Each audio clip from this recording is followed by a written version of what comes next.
Yep, I'm procrastinating, so it's time for a video post. And I've actually been really, impressed by all the vlogging that I've seen going on this month. I'm not part of this whole vlog challenge, but particularly, for example, Mindy and Holly and Abby, and also Christina at Triathlon Mammy, who have been vlogging like crazy, and it's really cool to watch them all the time, so I thought I'd have a go again. Today's theme is a bit more of an about me. A while ago, Abby asked for some constructive criticism on backatsquarezero.com.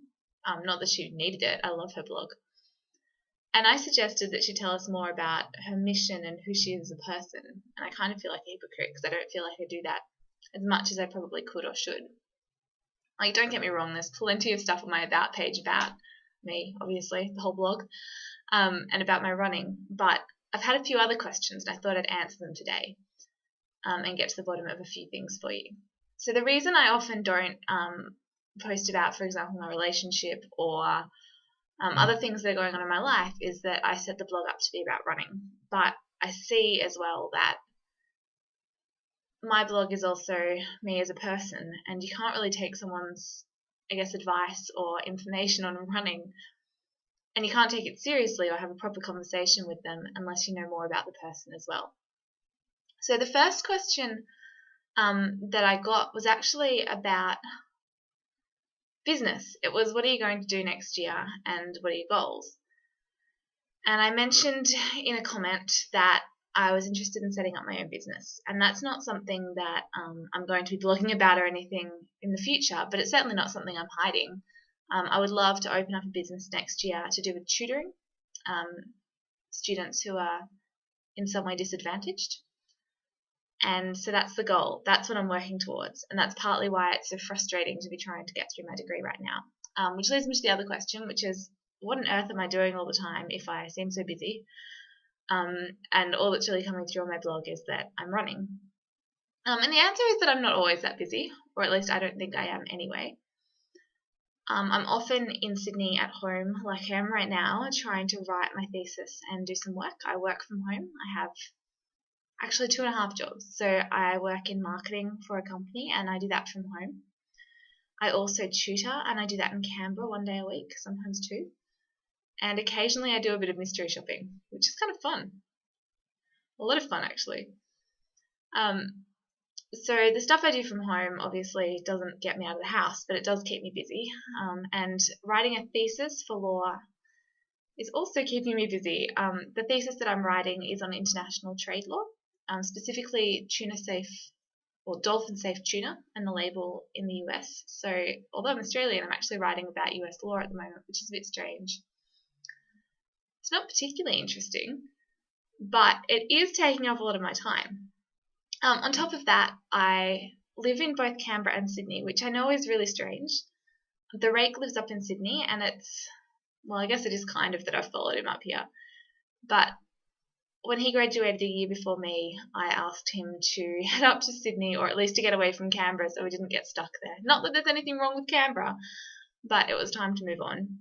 So he moved up to Sydney, and I still had a degree and a life in Canberra, so I've kept it. And especially in the second half of this year, I've been spending much more time up in Sydney with him. So I spend about 5 days a week in Sydney and 2 days a week in Canberra. And in Canberra, I go to class, catch up with my friends. I'm also part of an international law society, so at the moment, I'm setting up a national competition for a mooting competition that I was a part of last year. So last year I travelled to Florida and did some litigation there as part of a competition, and I'm trying to get the same thing set up in Australia. So any Australian law students out there, all Australian law schools are invited to Canberra in December to join in, and I'll be the national administrator for that competition, which is kind of cool. And then on top of that, I've just got little bits of socializing and errands to run and silly things like spending half a day at the chiropractor. By the way, chiropractor grabbed my feet again today, and I only cried a little bit, just a little bit. And the more I read my blog back to myself, the more I realize that it always seems like I'm bursting into tears, which is kind of true, but it's never a terrible thing. And I'm crying at the chiropractor isn't because I'm sad. I just have this weird thing where it grabs my foot and makes me cry. Don't know why. If anyone else has anything similar, let me know, because I'm starting to feel like a complete freak. And the chiro laughs at me every time. Right. back to questions. I did have a question a while ago about running, and it was implying, well, actually, it stated quite explicitly that if I can't run every day, and especially now at the moment I'm running 5 kilometers per run, then how on earth am I supposed to run a marathon? And the answer is that I don't really know. I'm doing what I'm told. I'm trying not to hurt myself. But I also figure that it's not like I'm trying to set any records. I'm not trying to get to the end in any specific time. So if I can keep up my fitness, which I have been doing, I've been doing 19 kilometers last week, 5 kilometers running, 14 on the elliptical. I'll do something similar this week. I'm making sure that I get all of my sessions in. They're just not all out in the street on my feet. So it's all happening, just not the way I would have liked to. And it's really frustrating, but it doesn't mean that I'm not going to run. So watch this space and I'll keep you updated there.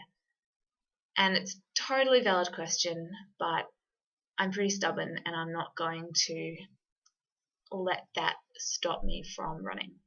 If I can get through the marathon, I can keep off my feet for as long as I want, which is kind of exciting.